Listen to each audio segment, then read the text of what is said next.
Action. Thank you. All right.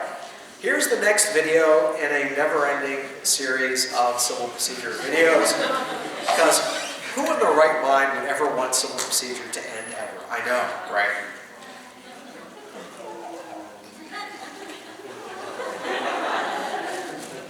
All right. I know. I'm going to get on my phone and do a Bitmoji now, like, me sad. Okay. So let's do SMJ. By SMJ, I mean mostly supplemental. All right, supplemental jurisdiction. Be prepared to be tested on this. Know it inside and out. Because if you know SMJ, then you know a big chunk of what we studied this year. You need to understand Rule 12. And you need to understand federal question and diversity and interpleader and copyright and patents and trademarks, right? You need to understand removal. And you need to understand supplemental jurisdiction. And you need to understand joinder. It's a lot of stuff, right? So if you can work your way well through supplemental, then you need to know all that stuff to do it well. So let's do a segment on SMJ. It's going to focus mostly on supplemental because we covered the other stuff in the fall. Let's just remind ourselves very briefly the scope of Article 3 SMJ is much broader than what's permitted under the statutes, right? Article 3 doesn't require no controversy. Regarding federal questions, it doesn't require that the federal issue be in the well-pleaded complaint. It just requires there be some federal ingredient somewhere in the original action. Okay? So satisfying the Constitution isn't hard, right? For diversity, it requires minimal diversity and no amount of controversy. For federal question, it only requires that the federal issue be an ingredient in the original action. Easy peasy to satisfy.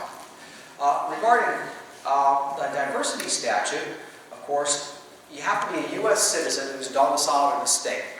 I've tripped up so many students, or I've seen students trip themselves up. I'm not trying to be sneaky, but sometimes students stumble because they'll do analysis and forget to know whether somebody is a U.S. citizen. To be a citizen of the state, you have to be a U.S. citizen who's domiciled in a state. All right?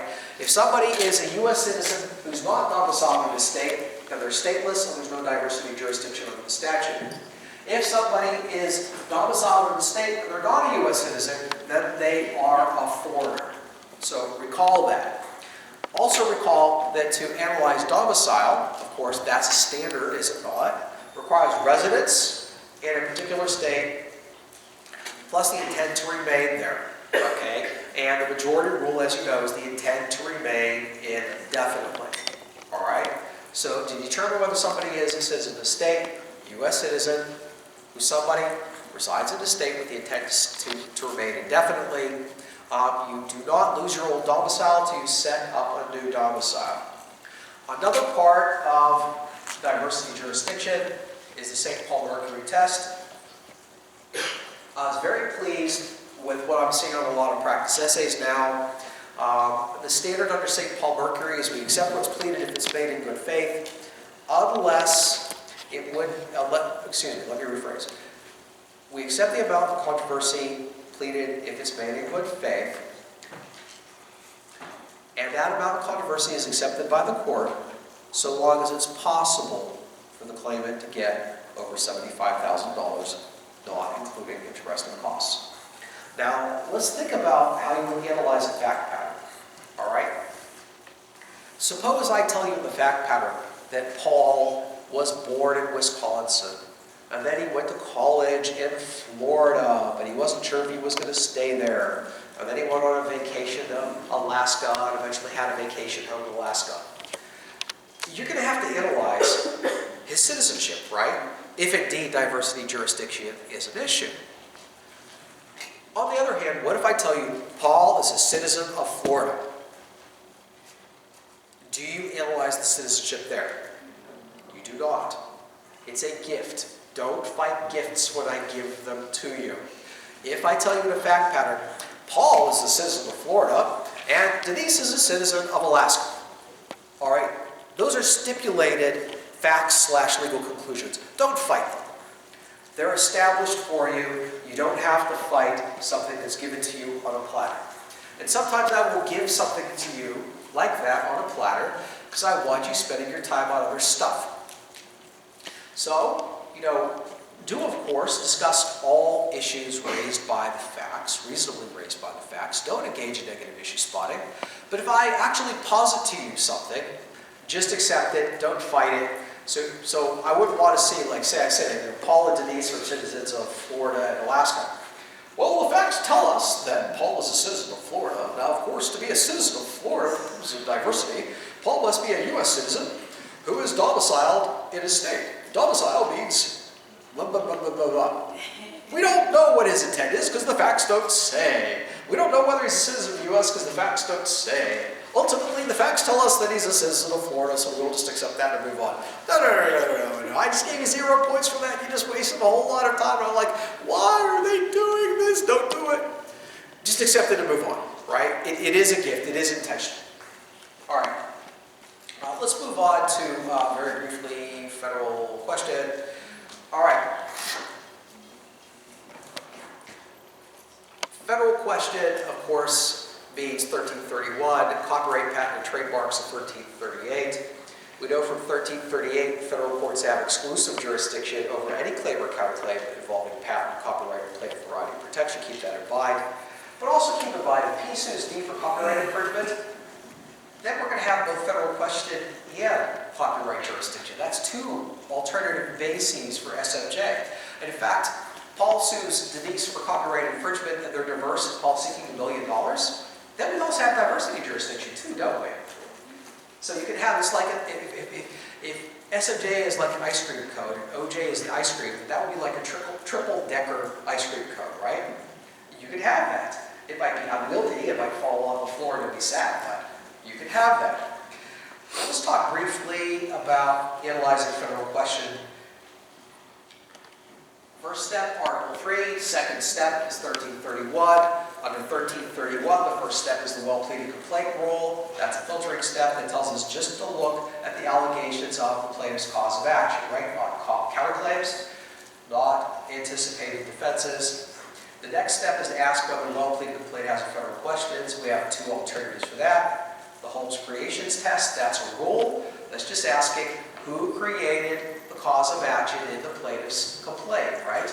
If it's a creation of state law, then there's no federal question. If it's creation of federal law, then it's a 1331 federal question. We have a second alternative, which is the Grable gun test, which is a standard, right?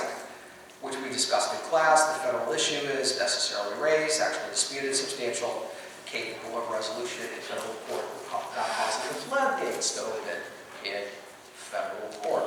We discussed this in the fall. I'm sure it's discussed further in the video for the fall. I'm not going to go into it further now today.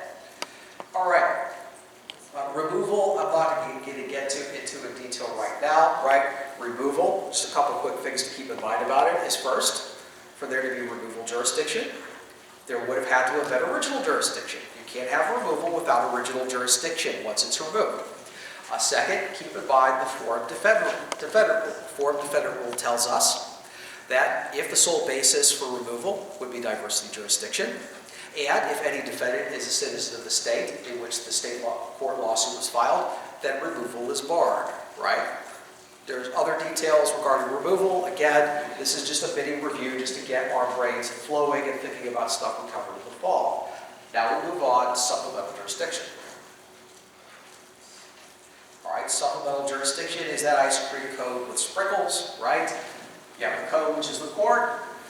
You have the ice cream itself, which is one or more flavors of original subject matter jurisdiction, such as 1331, 1332, 1338, could also be 1335, and so on and so forth. If and only if you have a federal court and you have original jurisdiction, then you might additionally have supplemental jurisdiction over claims that lack original jurisdiction. There's Patrick Starr holding two forms of original jurisdiction.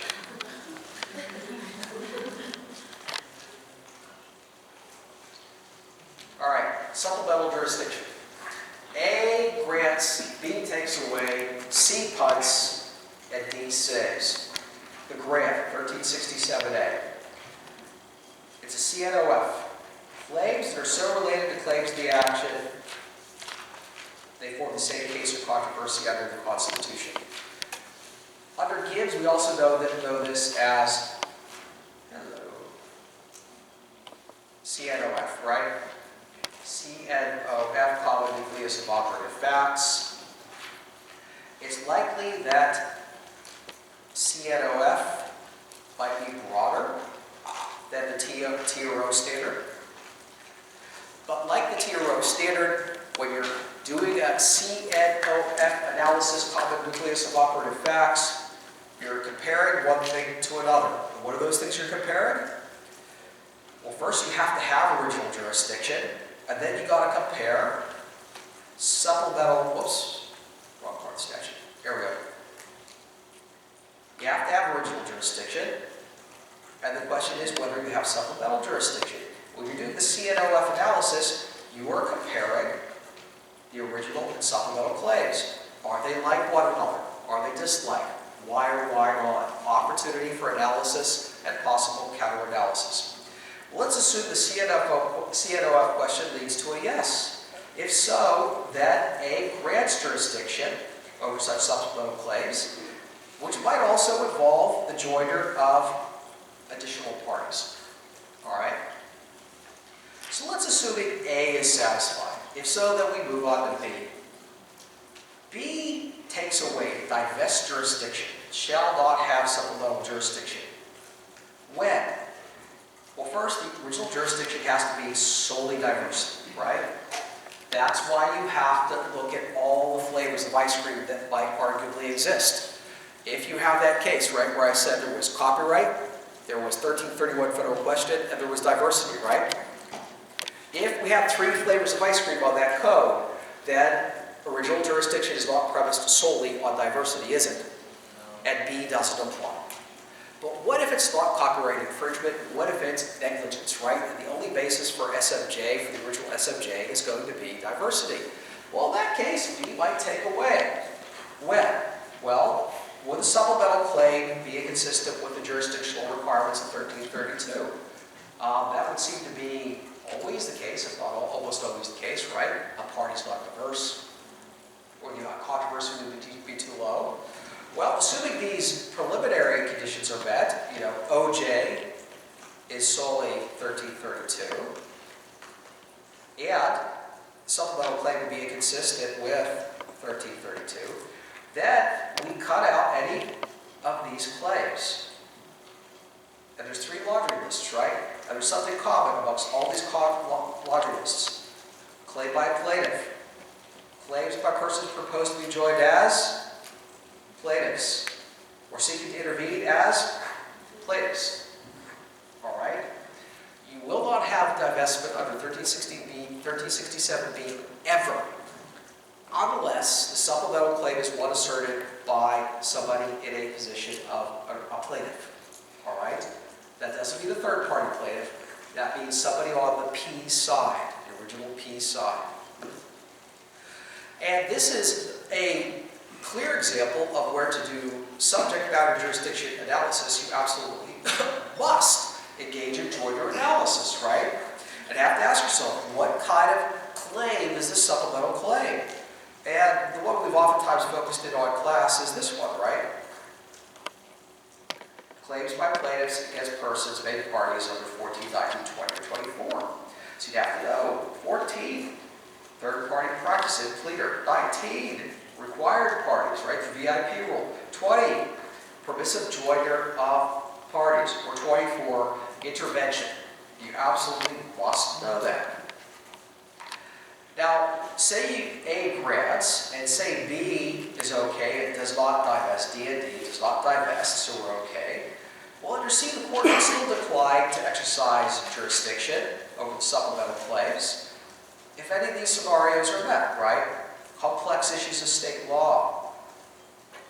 Supplemental claim predominates over the others. All the other claims are gone, or other exceptional circumstances. So if you get past A and D, make sure to analyze C and D. The D, of course, is a savings period What if the statute of limitations expired while the supplemental claim is pending in federal court? All right, some complications with 1367. One is the absence in this phrase, the second laundry listed B, regarding Rule 20. All right? And that's the scenario of Exxon versus Alapata. So say you have Florida versus New York. This person seeks negligence for $100,000. This one seeks negligence for $10,000. Well, we know we can't aggregate the two claims because they're separate claims from separate parties. We know we have original jurisdiction here under 1332, but we don't have original jurisdiction over this claim because the amount of controversy is too low. All right? Assuming it's all from the same three-party car wreck, 1367A would grant jurisdiction because it's the same CNOF. But what about 1367B? Well, is this a claim by a plaintiff against somebody joined under Rule 14, 19, 20, or 24? The answer is no. This is a claim against a single defendant. So, our first laundry list doesn't apply. And obviously, our last laundry list doesn't apply because this is not a claim involving somebody intervening as a plaintiff. But what about our middle laundry list? Claims by persons proposed to be joined as plaintiffs under Rule 19. Well, this person here is not a Rule 19 plaintiff. This is an original Rule 20 plaintiff. So what about the case where you have a Rule 20 plaintiff, that's the second Florida, versus New York? And the Supreme Court held in Alapata that blessing the 1367B does not divest jurisdiction in this scenario. All right? No divestment here. But you need to be sure to compare that to the alternative scenario. All right, let's put it up on the same screen. Here we have Florida versus New York and New York. All right, this person not only hit my car, but also ran my legs over, breaking my legs, $100,000 damage. And this defendant simply just bumped into my car, causing $10,000 worth of damage, additional damage to the car, but did not cause me any bodily harm. You with me? All right. Here we have 1332 jurisdiction, don't we? Here the amount of controversy is too low. CNOF? I think yeah. So we're good. Does 1367B divest? And the answer is yes, because this is a claim by a plaintiff against somebody joined under Rule 20. This is a claim by a Rule 20 plaintiff against a single defendant. See the difference? Now go back. You see Rule 20 plaintiffs versus defendant.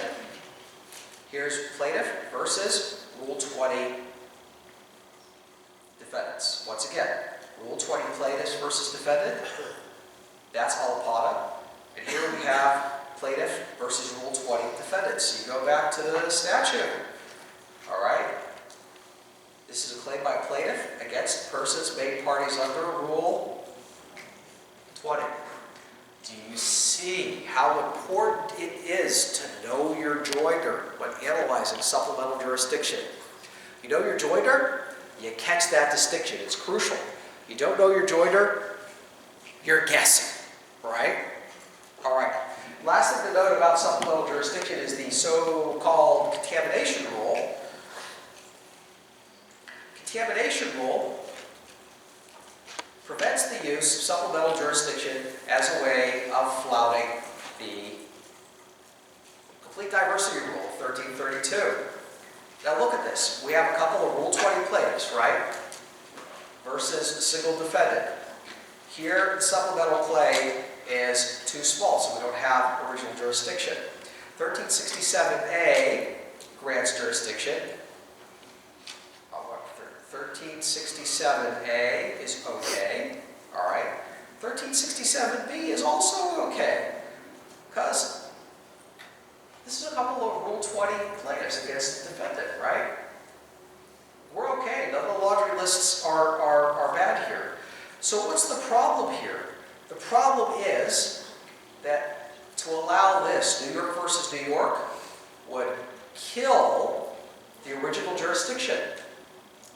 and undo 1367A.